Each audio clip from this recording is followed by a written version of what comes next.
Good morning बच्चों, विज्ञान की कक्षा में आपका स्वागत है। आज मैं लेकर आई हूँ क्लास 7 के साइंस सब्जेक्ट का लेसन 1 मानव विज्ञान एवं प्रौद्योगिकी। आज इस पाठ में हम पढ़ेंगे इसके अभ्यास प्रश्न और उत्तर। तो चलिए शुरू करते हैं। बच्चों, क्या आपको पता है कि मस्तिष्क या ब्रेन की जांच करने वाली मशीन को क्या कहते हैं? एक ऐसी मशीन जो मस्तिष्क या ब्रेन से संबंधित बीमारियों की जानकारी देती है। Scanner machine.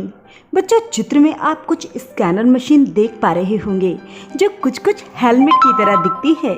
इस तरह के स्कैनर पहले के समय में प्रयोग किए जाते थे, लेकिन आधुनिक समय में प्रयोग की जाने वाली स्कैनर मशीन आप चित्र में देख पा रहे होंगे, जो कि अत्याधुनिक सुविधाओं से लैस हैं। तो बच्चों, अब आपको समझ में आ गया होगा कि स्कैनर मशीन कैसी दिखती है। बच्चों, क्या आपको पता है कि टेलीफोन लाइन की सहायता से जुड़ा नेटवर्क क्या कहलाता है?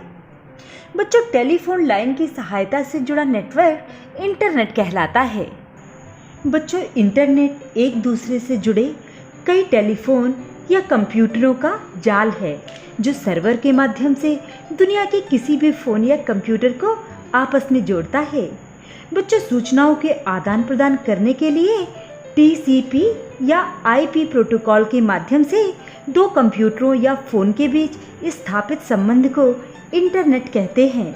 इंटरनेट विश्व का सबसे बड़ा नेटवर्क है। बच्चों, क्या आपको पता है कि मृदा प्रदूषण हमारे पर्यावरण के लिए क्यों हानिकारक है? मृदा प्रदूषण उपजाऊ भूमि की मिट्टी का प्रदूषण है जो धीरे धीरे मिट्टी की उर्वरा शक्ति को कम करता जा रहा है। बच्चों, स्वस्थ जीवन को बनाए रखने के लिए मिट्टी सबसे महत्वपूर्ण प्राकृतिक संसाधन है और इसे स्वच्छ रखना हम सबका कर्तव्य है। तो बच्चों, मृदा प्रदूषण से मिट्टी की उर्वरा शक्ति कम हो जाती है। बच्चों, अगर हमारे शरीर के अंदर कुछ परेशानी हो जाए या कोई बीमारी हो जाए तो आपको पता है कि हम किस मशीन के द्वारा उसका पता लगा सकते हैं? तब हमें एक ऐसी मशीन चाहिए होगी जो अंदर देखकर उस परेशानी का हल ढूंढ सके या उस बीमारी के बारे में हमें बता सके। तो बच्चों, इंडोस्कोप या गुहांतदर्शी नाम की एक मशीन है जिसके द्वारा हम शरीर के अंदर के खोखले अंगों जैसे उत्सर्जन तंत्र, पाचन तंत्र आदि के अंदर की परेशानियों का पता लगा सकते हैं। तो बच्चों, इंडोस्कोप के द्वारा शरीर के अंदर के भागों की जांच की जाती है। बच्चों, अगर आपसे पूछा जाए कि आधुनिक युग के मनोरंजन के साधन कौन कौन से हैं, तो मुझे पता है कि आप क्या कहेंगे। आप कहेंगे mobile phone, computer, video game या टेलीविज़न। मुझे पता है कि आप यही सोच रहे हैं।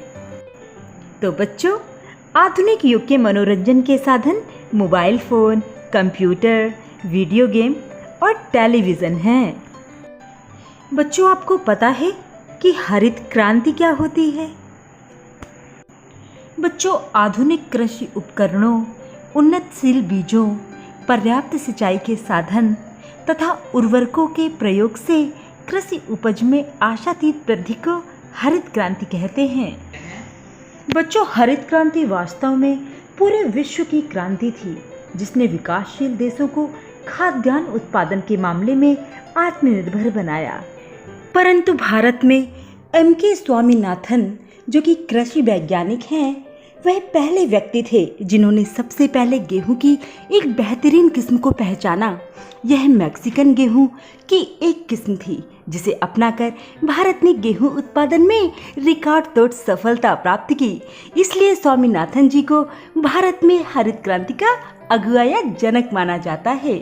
स्वामीनाथन जी के प्रयत्नों का ही परिणाम है कि आज हमारा देश खाद्यान्नों के उत्पादन में आत्मनिर्भर बन चुका है और खाद्यान्न को निर्यात कर रहा है। बच्चों, क्या आपको पता है कि कंप्यूटर आधारित संचार की युक्ति का नाम क्या है? कंप्यूटर आधारित संचार की युक्ति का नाम ईमेल है, जिसके द्वारा हम इंटरनेट की सहायता से अपने मित्र व रिश्तेदारों को फटाफट चिट्ठी या पत्र भेज सकते हैं। बच्चों, क्या आप जानते हैं कि दूर संचार व्यवस्था किसके कारण संभव हो पाई है? दूर संचार व्यवस्था का मुख्य कारण कृत्रिम उपग्रह है, मतलब आर्टिफिशियल सैटेलाइट। इसके द्वारा ही दूर संचार व्यवस्था संभव हो पाई है। बच्चों, प्रदूषण तो कई प्रकार के होते हैं, लेकिन क्या आपको पता है कि मनोरंजन के साधन बढ़ने से किस प्रकार के प्रदूषण में वृद्धि हुई है? बच्चों, मनोरंजन के साधन जैसे टेलीविजन, रेडियो, डीजे, ऑर्केस्ट्रा आदि के द्वारा ध्वनि प्रदूषण में वृद्धि हुई है। बच्चों, क्या आपको पता है कि पृथ्वी, अग्नि और त्रिशूल किसके नाम हैं? बच्चों, ये तीनों ही नाम मिसाइलों के नाम हैं, जो हमारे देश की रक्षा एवं प्रतिरक्षा से संबंधित हैं। बच्चों, क्या आप जानते हैं LPG मतलब लिक्विड पेट्रोलियम गैस का प्रयोग हम कब करते हैं? बच्चों, जिस गैस का प्रयोग हम खाना पकाने में करते हैं उसे ही हम LPG कहते हैं।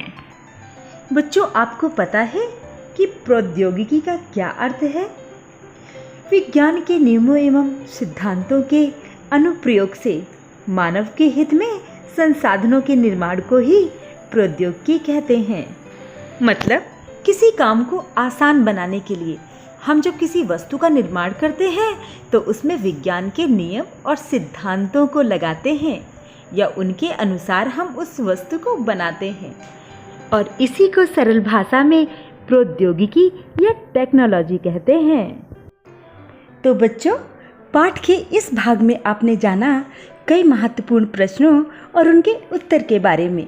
अब अगले भाग में इसी पाठ के कई अन्य महत्वपूर्ण प्रश्न व उत्तर लेकर आऊंगी। तब तक पढ़ते रहिए, याद करते रहिए। अब मिलते हैं अगली कक्षा में। तब तक के लिए बाय बाय।